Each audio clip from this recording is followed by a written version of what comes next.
The empty forest. The ranger promised the forest would be empty. No campers, no hunters, no gaiditors. Just miles of old-growth timber and a single dirt road that disappeared into the hills.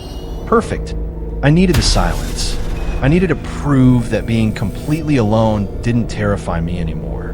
By the time I parked and shouldered my pack, the sun hung low, casting long shadows between ancient trunks. The air smelled of damp earth and something faintly metallic, like rain waiting to fall. An hour into my hike, I found a clearing beside a dry stream bed. No footprints, no fire rings, no litter, untouched. It should have felt peaceful. Instead, the silence pressed down like hell breath. I pitched my tent quickly, telling myself I was just racing daylight. But my eyes kept drifting to the tree-line, searching for movement that wasn't there. Darkness brought the forest alive in layers. Crickets, distant rustling, an owl single cry, then nothing. The first night, I ate fast, suddenly aware of how small my headlamp's glow was against the surrounding black. Every sound seemed too close, too sharp. Inside my tent, I lay listening to my own heartbeat. First night nerves, I told myself. Normal. Then I heard footsteps. Slow, deliberate, leaves crunching just beyond my light's reach. They stopped, then circled the tent. Once, I held my breath, straining to hear past the blood pounding in my ears. The footsteps returned, slower now, testing each step. Hello, I whispered. I hated myself instantly. No answer, but the steps stopped immediately. The silence that followed felt intentional.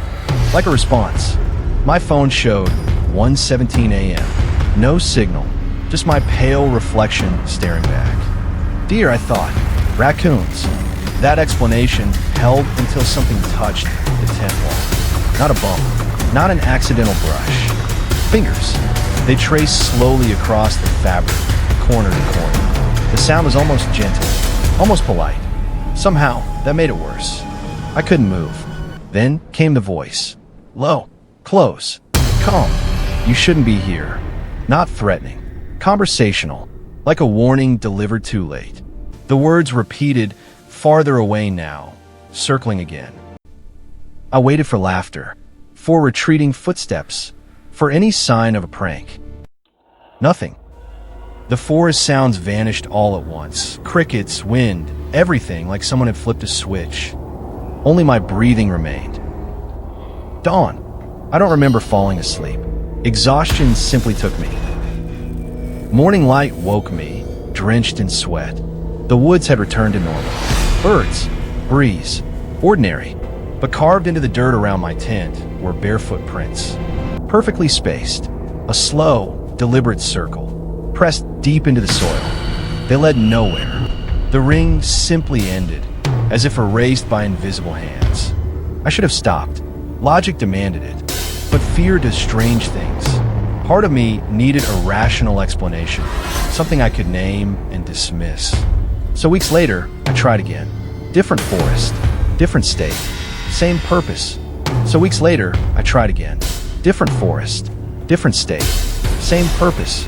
This place was denser, trees packed so tightly that daylight barely reached the ground. My map showed an abandoned fire lookout a few miles in. I camped near it, thinking the structure might provide comfort. The first night passed quietly. That false peace made the second night unbearable. I woke to humming, soft, tuneless, drifting through the trees like mist. It didn't come from one direction. It surrounded me, rising and falling as something circled my tent. I unzipped the door just enough to see. My headlamp found the lookout tower. At first I thought it was shadows. Then it moved. Tall, too thin, limbs too long. Its posture was wrong, like standing upright was unnatural for it. It tilted its head toward my right. The humming stopped. The humming stopped. In its place came a wet clicking, rhythmic patient. I slammed the zipper shut and pressed flat against the ground, heart hammering against my ribs. The tower groaned. Something was climbing. Metal rungs creaked under slow, deliberate weight. Higher, higher, then silence. Through the mesh ceiling, I watched a shape block out the stars. It leaned over the platform's edge.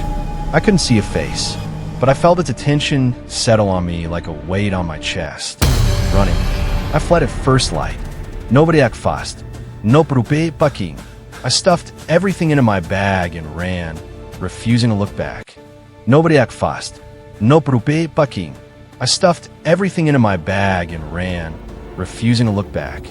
The entire hike felt watched. Branches snapped behind me. Once, I heard that humming again, distant but present. I sprinted until my lungs burned.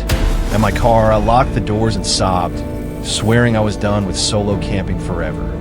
Following, months passed. Nightmares didn't. I told no one. Then, driving home late from work, I passed a roadside rest area. Tall, thin, motionless. It tilted its head. I kept driving, understanding. The third time was an accident. A day hike gone wrong. Lost. Forced to spend the night with no tent, no fire. As darkness fell, the woods went silent. I recognized the pattern instantly. That's when I understood what I'd been avoiding. It wasn't the forest that were different. It was me. The voice came from behind, close enough to feel on my neck. You always come back. I didn't turn, didn't run. I sat motionless until morning. When the sun rose, the presence faded like a receding tide. Marked, I don't camp anymore, but I still wake to leaves crunching outside my window on windless nights. Sometimes I hear that humming beneath traffic noise, woven into the ordinary world. It's waiting, not in one place, not in the woods specifically. It follows the spaces between moments, patient, until I'm truly alone again. And when silence falls, sudden and complete, I know. It's already here, closer than ever, waiting.